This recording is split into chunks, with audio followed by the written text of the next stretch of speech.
Welcome back, everyone, for our final keynote today. I'd like to take a moment to welcome to the stage Ms. Tara Wheeler, CEO of Red Queen Technologies and Fellow at Harvard's Belfer Center. Tara, thank you so much for being here. We're so excited. I personally am so excited to have a conversation with you today. So this is wonderful. I just want to take a moment to just introduce you a bit further. And we're going to talk about how we can get involved to move the ball forward. Tara, you're an information security researcher and social scientist, the CEO of Red Queen Technologies, a security firm. You're a New American International Security Fellow and a Cybersecurity Fellow at the Harvard Kennedy School's Belfer Center for Science and International Affairs, and not least, a Fulbright Scholar in cybersecurity.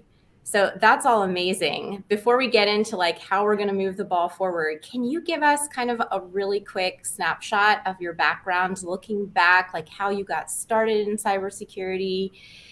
We'll just start with that. Oh, sure. I got started in cybersecurity because I liked crime and drugs.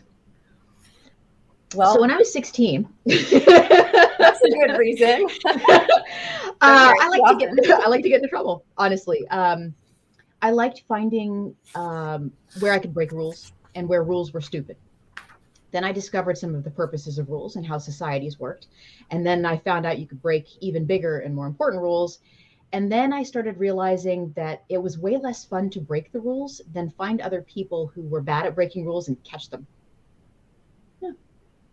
So have you found a lot of folks that you've been able to identify as rule breakers? I have. I married the best one of them. The rest of them I like to employ when possible. And that, of course, is I'm being snarky here, but that's contingent on people who have a strong sense of ethics, who believe in protecting other people. The real purpose of being in cybersecurity is about taking a responsibility and adding that to your technical ability.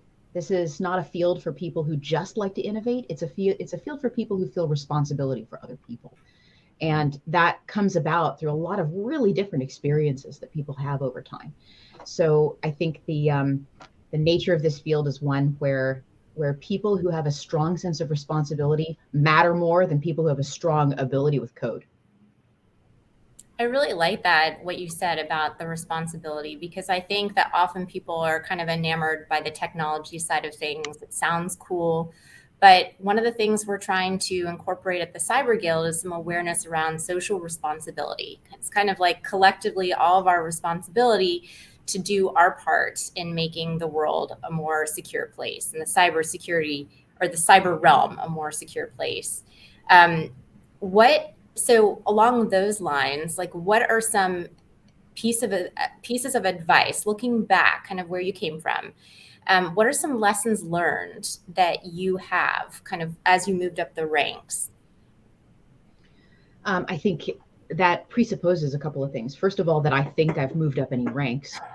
I think I'm just bad at a lot of things instead of good at one thing. And I think looking back, mostly what I see are my own mistakes and failures. So if I was going to take anything out of it, what I would say is this: you need to fail a lot more than you think you need to fail. Aim for things that you probably won't get. And this comes more from lessons as a poker player than anything else. The shots you're going to take in your career in cybersecurity and the things that you're going to do, if you are not failing 7 out of 10 times at trying for promotions, new jobs, opportunities, honors, projects, if you're not failing more than you're succeeding, you're not reaching high enough to maximize your potential. Because if you're only going after sure things, you're never really advancing yourself in your own learning, your own understanding of the world. But that also requires some understanding of what failure is. Failure is controlled, unsuccessful practice. And practice is unsuccessful until it becomes successful. You learn the lesson, then you continue on, become successful at something. So you fail at playing the Moonlight Sonata until you succeed at playing it, but that doesn't mean you don't get to practice it again and again until you do succeed. So I think, especially as women, there's a huge penalty that we pay for failure, but much more of that penalty is paid in our own minds and in our own perspectives than we think. We think people can see our failures. people can't see your failures. They genuinely can't. For all that we live in a world that seems to pick out people's failures very quickly, the truth is most of the time when I fail at something, nobody's got any idea at it. I don't get jobs. I don't get clients. I don't get speeches. I don't get book proposals. I don't get lots of stuff I try for. I don't get into schools I try for. Believe me, I've been kicked out of or left or dropped out of more schools than I have degrees from at this point. And it's because I have failed at things again and again. And yet now I find myself in a position where, having reached for more, and having been a little bit more acceptant of failure in myself, I've got a lot of the things that make me really happy. Sometimes by redefining what success looked like, mid stroke, as it were, in the middle of the river. Yeah. Well, I think that's wonderful. And I think that's a strong message to our audience to really understand that they're not going to get everything they're looking to do. They might not get that analyst position, or they might think that they're great in threat intelligence, but they really aren't. And they need to learn a new skill set to get to where they want to go. I also think it's really important that you highlighted kind of reach beyond what those things that are easy, and kind of almost, not using your words, you didn't say this exactly, but in my mind, kind of setting yourself up a little bit for failure in the sense that, okay, if this doesn't work out, I'm prepared to try again with what I've learned. So I really liked that. Did any of that did any of that come into play when you first thought about writing your book, Women in Tech, and become an author? Absolutely. So defining success kind of in the middle as you go helps a little bit. Mostly the success at publishing Women in Tech came from getting attention for it in advance. It turns out most people didn't realize that there was going to be a market for career advice for women in technology until we demonstrated it with, I think at the time, the single biggest anthology Kickstarter that had happened on the site. So, but I wasn't really considering success or failure when I was writing that book. I was in a massive period of upheaval in my life. My marriage was breaking down. I'd lost a job. I was writing through it as a letter to myself almost more than anything else. When people say that they find the advice in it to be raw and real, it's because it was raw and it was real. When I talk about the difficulties in relationships, when you've got an alpha earner who's a woman in the couple, believe me, I was right there. And I wrote it out of anger and frustration and hope and desperation. It wasn't something that was cold and calculated. And I think that comes across. Well, I'm very excited. I have to admit that I have not read your book, but I've ordered it and it's arriving. It's probably already at my doorstep today. So I'm excited to read through that. And I just want to let you know how much I appreciate you being candid and, sharing that with the audience, because I think as women, sometimes we kind of keep ourselves closed off so that we feel like we're, not head down, but we're just doing the things that we need to do to kind of advance. So I can appreciate very much, you taking on that exploratory project to kind of bring you out of that place and move you forward. So that's great. And, that's kind of looking back. And as we look at today and present time, can you tell us a little bit about what you're doing now with New America and the work that you're doing as an international security fellow?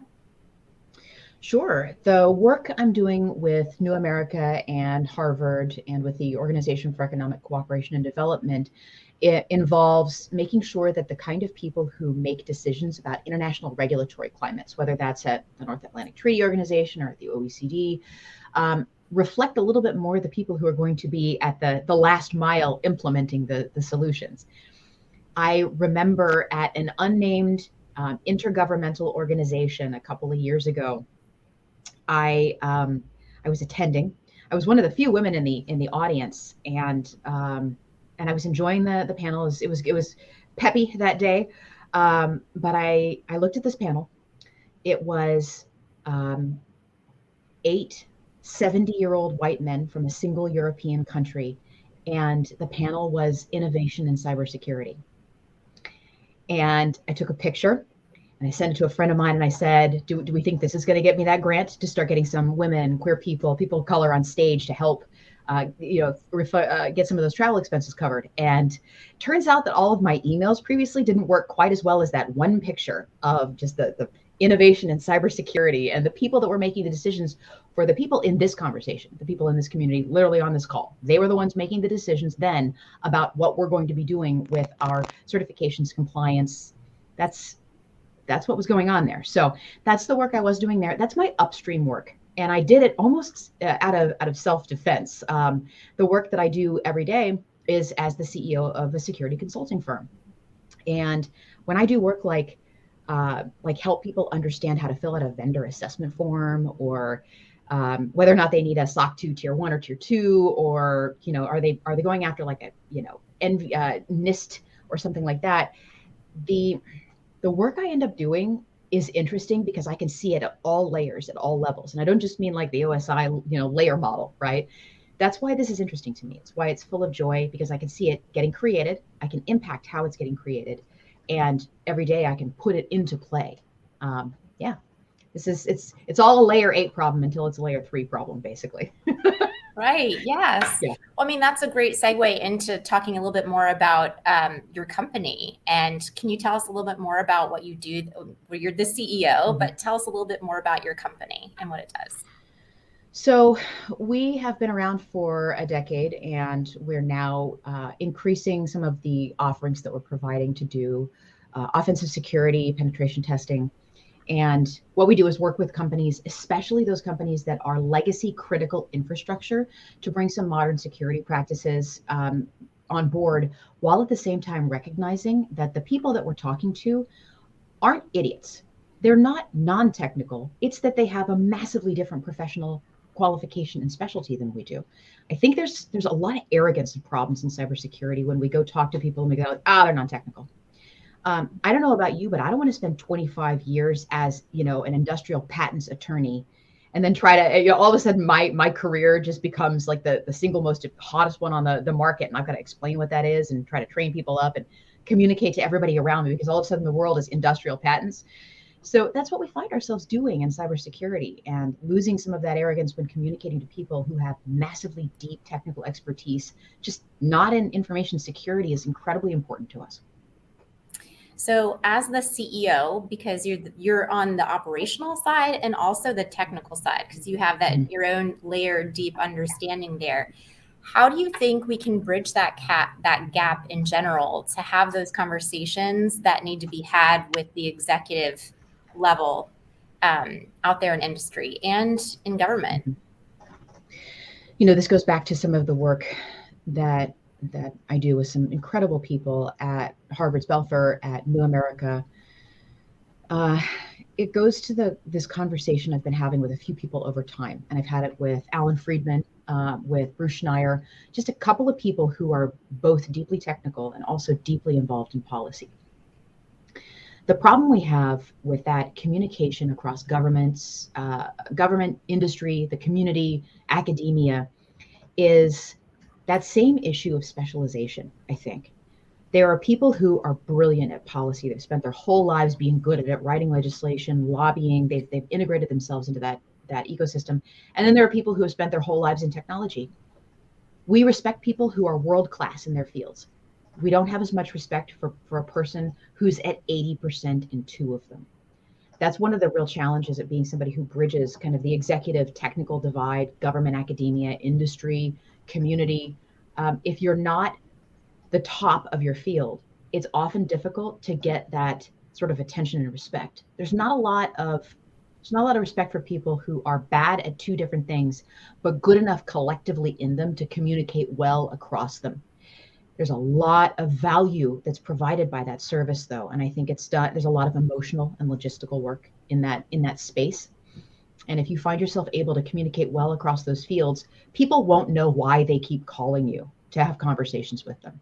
They won't be able to put a word to it, because they know you're not the best, right, at any one particular thing. I'm not the best at any one particular thing, at business, at technology, but I'm good enough at both of those things together that I'm 160% human, right? There's the value in that. It's hard to get the respect when you do it.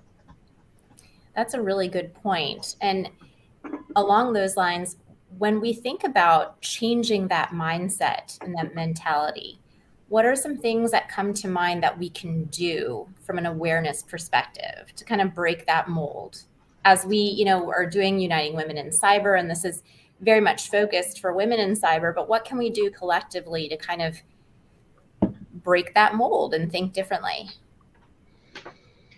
Do what you love in this field, because cybersecurity will burn you out and break you again and again and again. So the thing that'll keep you in this field, especially as people who are underrepresented in it, is do the thing that you love.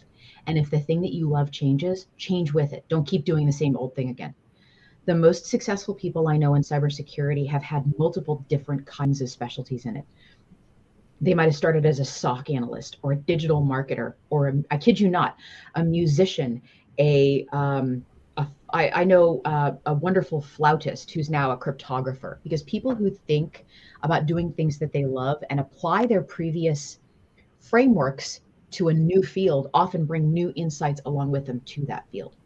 And in cybersecurity, if you've got parts of this field will just burn you out again and again. If you're in DFIR, if you're in incident response, if you're in digital forensics, you're in one of the highest burnout fields imaginable. Rotate in and out, move back and forth to different specialties. Offensive security, threat intelligence, these kinds of things, they're 9 to 5 jobs. I mean, well, it's cybersecurity, so it's 8 a.m. to 9 p.m., but you can still get regular sleep on those jobs. It's okay to move specialties, and that'll keep you interested, fresh, and doing what you love. I love that answer because that really speaks to what we're trying to build here with the Cyber Guild, and kind of moving into cybersecurity as a profession from other walks. For example, if people working in industry, maybe they're coming from what I've studied, which is marketing, communications, advertising, but they want to apply their existing skill sets to a new profession. So that's a great benefit and value that you've just communicated there.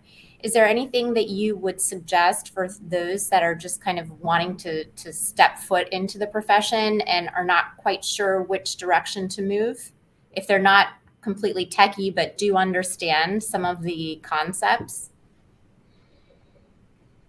You need to join a community of people who are working on an actual technical project of some kind or another. It doesn't matter what it is. It doesn't matter if you're a marketer. It doesn't matter if you're a cryptographer. It doesn't matter if you're in DFIR. It doesn't matter what part of InfoSec you're in. As a woman, you will always be judged more harshly for not being technical, and yet you may not have a job that is a technical one. As somebody who's spent, for instance, I was head of offensive security and technical data privacy at Splunk previously. That's when you get to that level, your day is emails. It's not coding, right?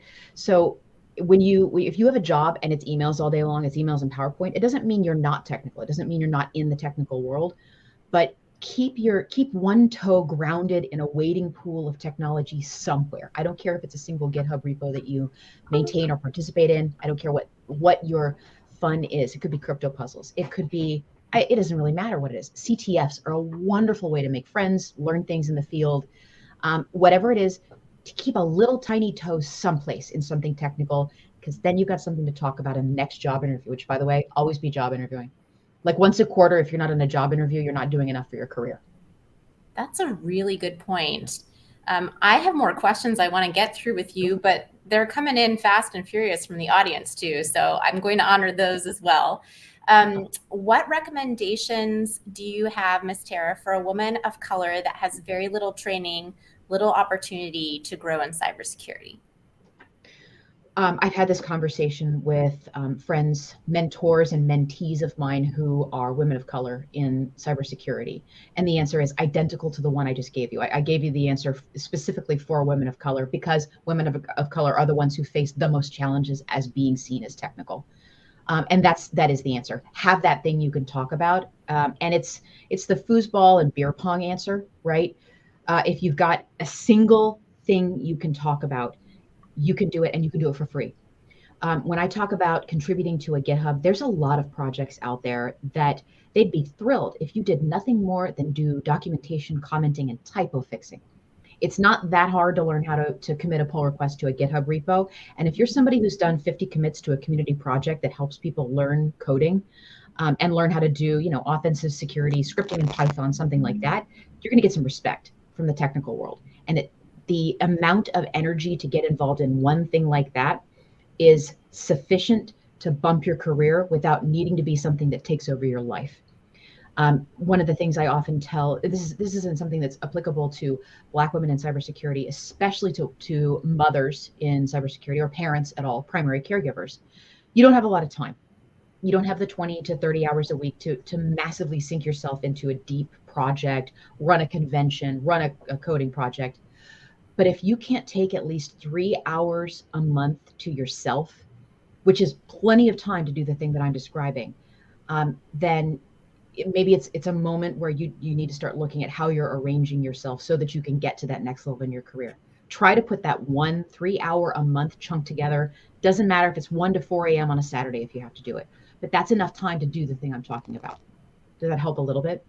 I think so. And it also answers another question that came in about having the education, but not necessarily the opportunity and being Mm-hmm. discouraged by that. I think it's, probably having timing and what you were mentioning about women facing that challenge with technology and Mm-hmm. having to prove themselves. So I think that's very rough, but you've given us many things to think about with that. May I note just one quick thing Yeah. alongside that? When things open back up again, and you get the chance to, especially for the folks here who are primary caregivers for people who are underrepresented across multiple cross-cutting identities and intersectionalities, if you can in person again, get a chance to go to your local hacking convention. Your local B-Sides is always a wonderful place to go. And trust me, they want you to go. If you are a student, if you're somebody who is underrepresented, you'll find a way to get in, and somebody will get you a ticket if you don't have the $50 for a ticket, if it does cost something. Go there and compete in a CTF. When you get a team of people, they'll push you. You've made friends, you've made the network and the connections. That's how you get jobs. We hire the people we know. That's how you get a startup that's 10 white guys, or a diverse startup full of people that are still know each other, have worked on the same kinds of projects, but they're the first person you think of when you think to yourself, God, I need to hire a technical program manager who's got an OSCP already, who can run a 3-week pen test remotely, but also there's going to be a physical component. I know him. Right? The first thing you do is not put a JD out there if you need somebody to take a role, right? The first thing you do is go, who do I know that? And this helps you answer that question for somebody else when they want to hire somebody. Because if a role opens in somebody's company and you've competed on somebody who works at that company's CTF team, you know them, you say, hey, how's it going? Just out of curiosity, is this SOC analyst role open? Maybe you could throw my resume on the top of the pile. That's how you get your job. That's great. That's fantastic advice. And I'm sure mentoring also is helpful. Looking for a mentor as well. And I'm sure no? Okay, tell us about No, that. no, mentorship is bullshit. Sponsorship is what you're looking for. Don't look Okay. for fuzzy, teeny things. Don't look for putting good, happy, fuzzy energy out there into the universe. Respectfully, I say this because I have had a lot of people ask me, will you be my mentor? And the answer I have for them always first is, what are you doing for other people first? Because if they don't have an answer for what they're doing for other people, what they're contributing to the world, they say something like, oh, I don't know anything and I wouldn't be a good person to help other people. They don't need me as a mentor. They need different kinds of work on themselves first. Second of all, the kind of people I want to put energy into are already helping other people. But also, mentorship is fuzzy, cute, joy-filled, energy in the universe. I want a man with $1 billion hiring me to be his VP in a room I'm not in yet. That is sponsorship. It's not mentorship. It's someone putting their name and their career behind you to get you money and power. That's the thing that makes a change in this world. So, and I'm saying this because I get kind of angry about the mentorship thing, because I can be the mentor of 100 people, but I can only be the sponsor of 3 or 4. And I do that deliberately, carefully, for women of color, one step behind me on the career path. So consider doing that for people that you know and that you think are going to make great colleagues one day. My goal is to get hired by somebody I've sponsored. That's fantastic Yeah. advice. Thank you. And I have many more questions, but I fear that I must bring this to a close or else we're going to go over on time. But I've really enjoyed speaking with you, Tara. Thank you so much for your words of wisdom. Can you just take a moment, if you happen to have a book, your book handy, could you happen to like just hold that up for this group? And if you don't, Okay. we'll send a picture out to is in the follow-up to the conference. Here you go. Or I did it on Audible too, if you want to. Or Audible. Sure. But here, you can see it here, folks. Women in tech. I think there's a lot of interesting tidbits in here. So, well, Yeah, and they're as profane and serious as I just was. Like I've lost all my patience, right? Like there's no more can here. It's just where the data hits the dirt, I think, at this point. And I just want to see you all like not filled with fuzzy, happy energy. I want to see you all rich and powerful. Go do that, please. Please change the world. we love it. We love it, Tara. Thank you. So we're Wonderful. grateful. Thank you so much for being with us today. And we hope to see much more of you in the future with us. Thanks so much, Elizabeth. It was a real pleasure. I appreciate you and I appreciate this. Thank you. Please reach out to me anytime, folks. I am here and I will always talk to you. Thanks. Thank you, Tara. And now I would like to bring Mary Beth and Debbie back on stage to conclude and say some closing remarks. Debbie and Mary Beth, can you believe we have this behind us again? Another year? Yeah, another awesome year.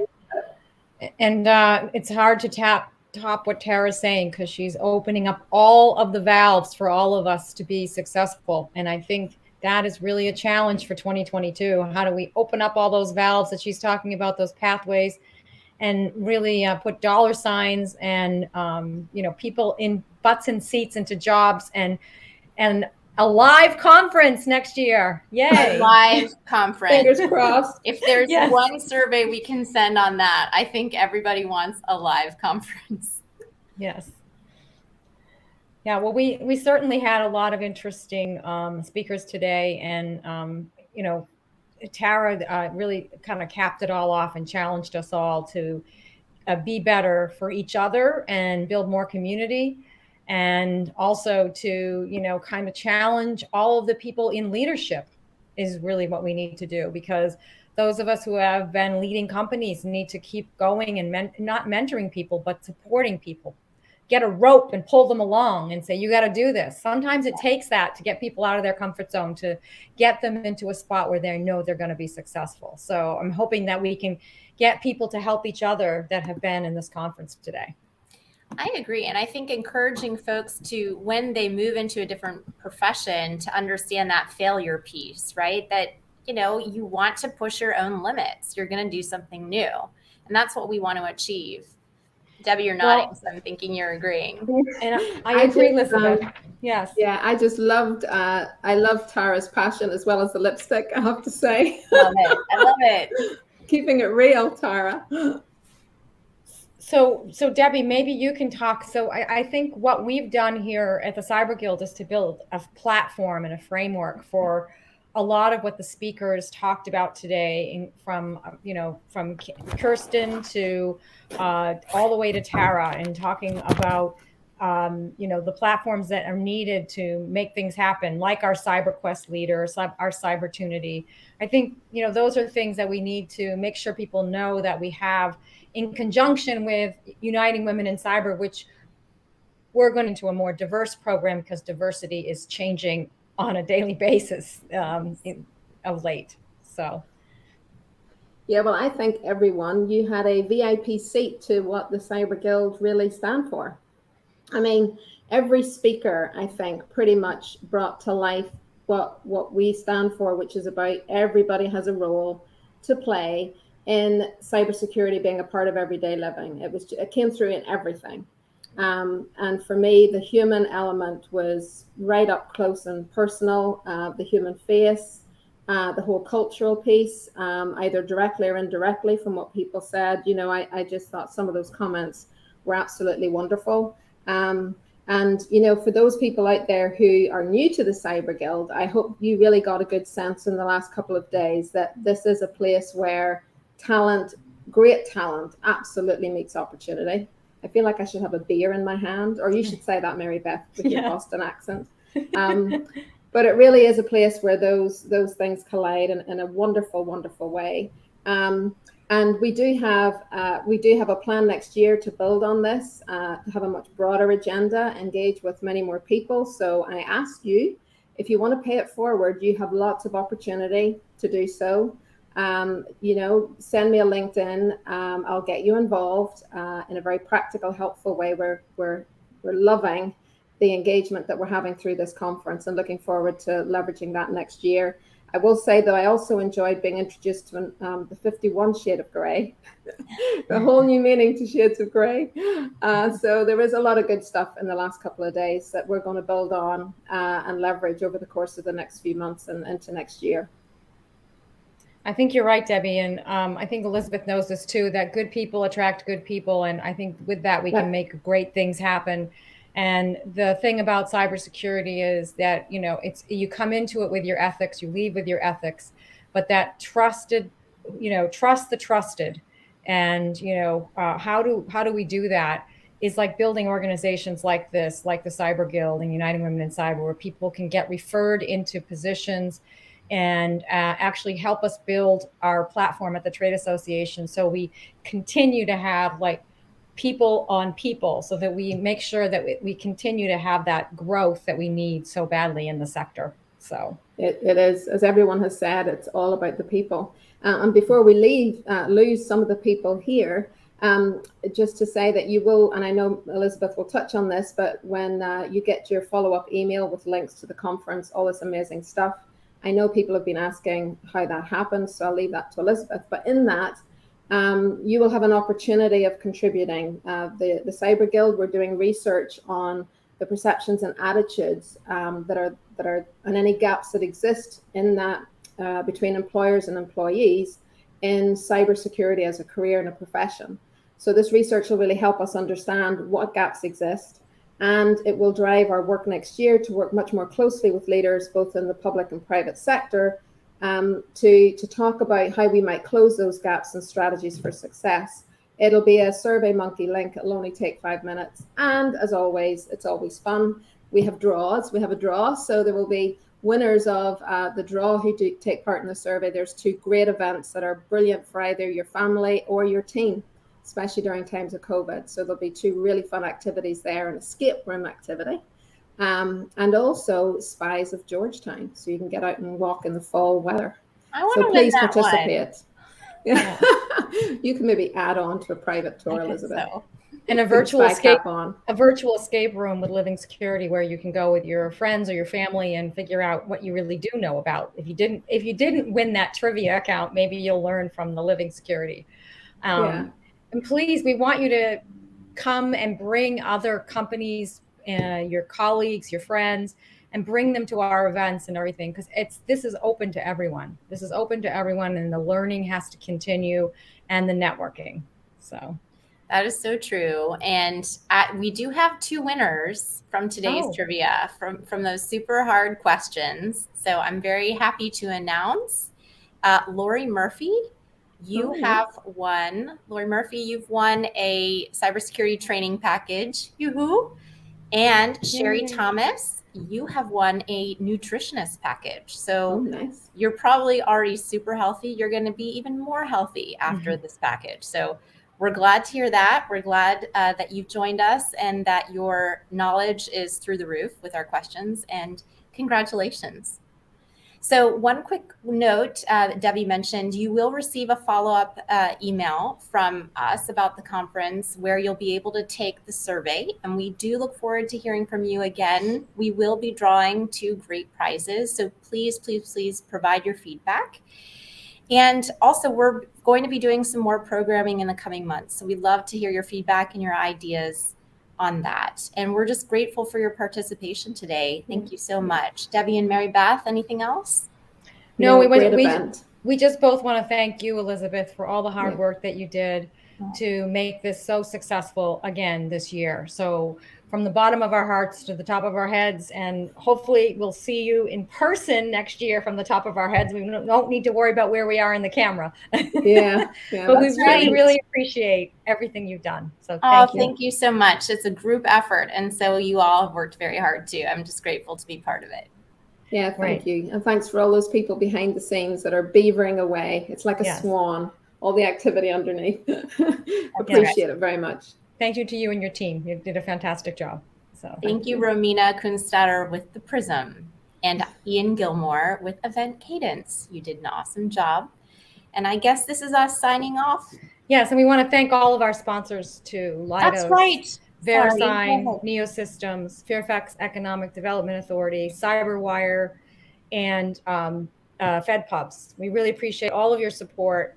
And our benefactors group is growing. So if you want to grow with them, they're a great group to hang out with. So yeah, thank you all for attending and being a supporter of Uniting Women in Cyber and the Cyber Guild. See you all soon. Thank you.